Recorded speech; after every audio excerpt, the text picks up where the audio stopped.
Sequel 20. Zain sadar. Zain terlihat kelelahan, jadwal mendadak diubah membuatnya jadi semakin sibuk. Zain menatap ponselnya, membuka pesan yang dia kirim pada Sheva. Masih belum dibaca, bahkan Sheva terlihat tidak aktif.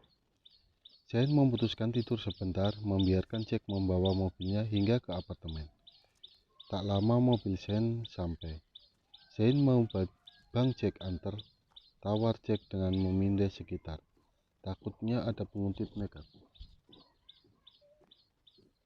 Gak usah, Bang Jack urus yang lain aja.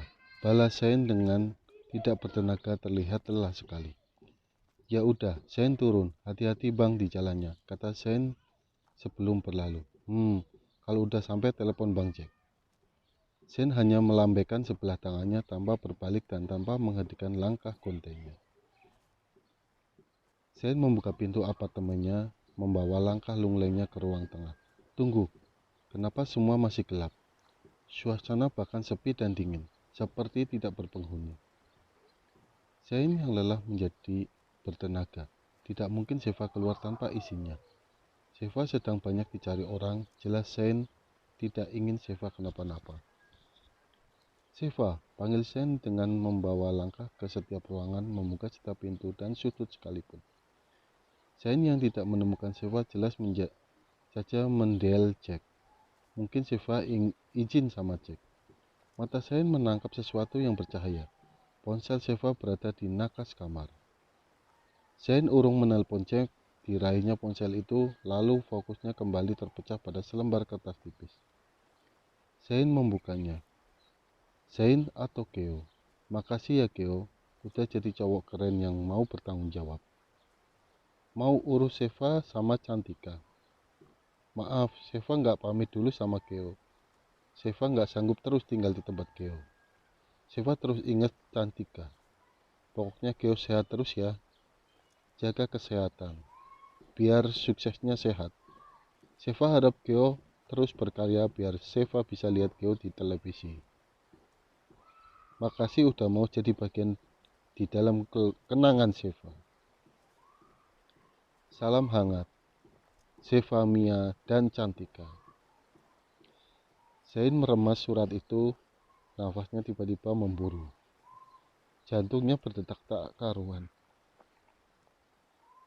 Ditinggalkan Cantika, lalu Sheva, Zain kembali sendirian. Kegelapan di sekelilingnya begitu menyesakan. Dia tidak ingin tersesat lagi dengan beberapa perempuan untuk menghilangkan rasa sepinya. Zain mendial nomor Jack dengan tangan bergetar. Hal, Sheva Bang, dia pergi. Zain meremas ponselnya itu dengan menahan rasa aneh yang menyesakkan dadanya. Maksudnya, di seberang sana Jack menepikan dan menghentikan mobilnya. Sheva, dia. Zain mengepalkan sebelah tangannya dengan kuat. Semakin dia dewasa, bertambah usia, dia menjadi sibuk mengejar materi dan kedudukan agar dipandang bagus oleh sesama manusia. Dia menjadi orang sibuk, membuatnya melakukan beberapa pentingnya kebersamaan. Mungkin ini yang dirasakan beberapa orang yang pernah bilang, ingin balik ke masa kecil dulu, tidak punya beban apapun selain main dan bahagia. Dulu dia kecil, ingin cepat dewasa agar bisa membuktikan kalau dia bisa lebih hebat dari Aka, kembarannya. Tapi keinginannya itu justru jadi bumerang sekarang. Semua orang terdekat perlahan menjauh, berjarak.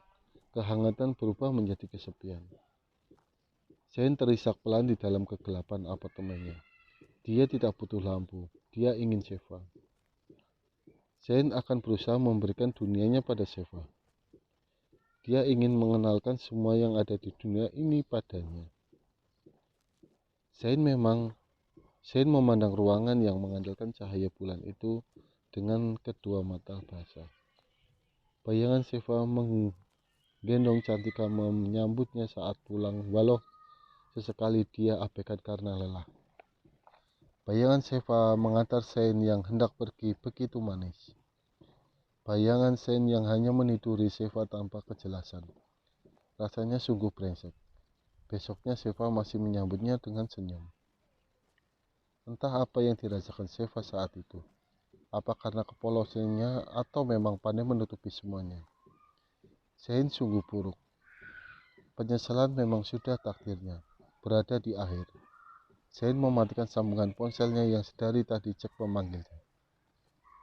Sebentar lagi Jack pasti datang.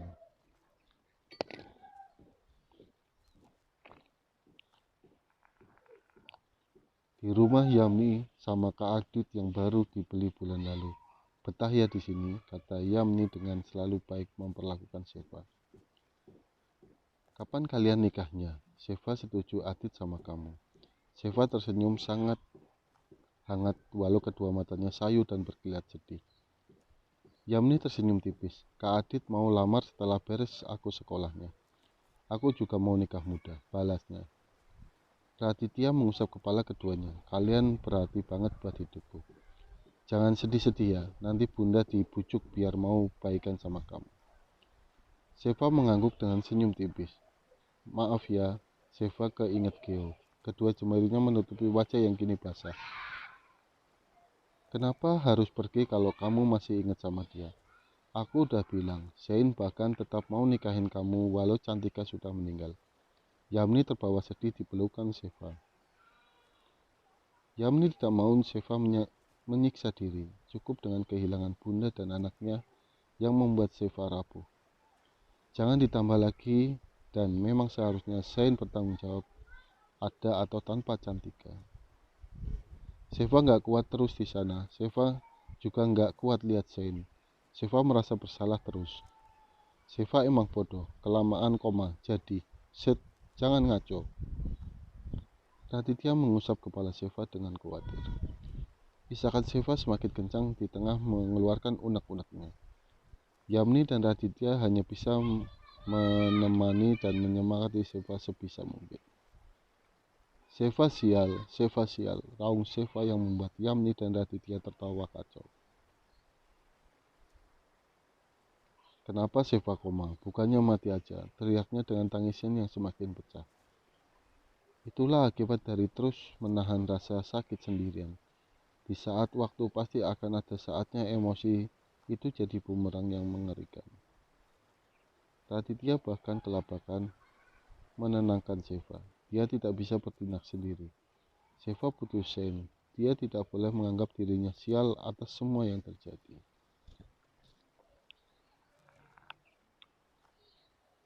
Lelah dan tidak enak badan Zain abaikan. Panggilan dari Raditya membuatnya dia tidak akan melewatkan kesempatan untuk bertemu Seva. Masuk Zain, Raditya terlihat kacau.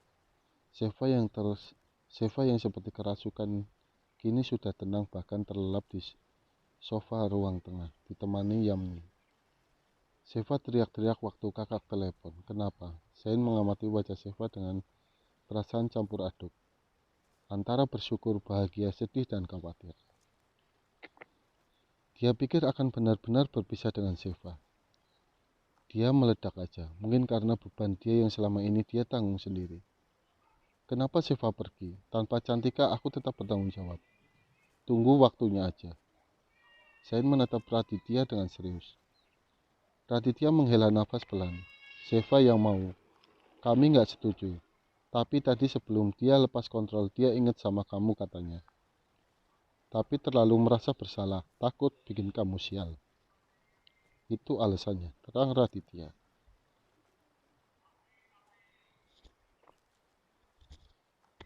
Zain mendekati wajah Seva, mencium keningnya beberapa saat. Seva bukan kesialan. Dia anugerah yang Tuhan kirim untuk menemani yang berada di jalan yang salah. Zain sungguh-sungguh tobat menjadi playboy. Dia hanya butuh Seva saja sekarang.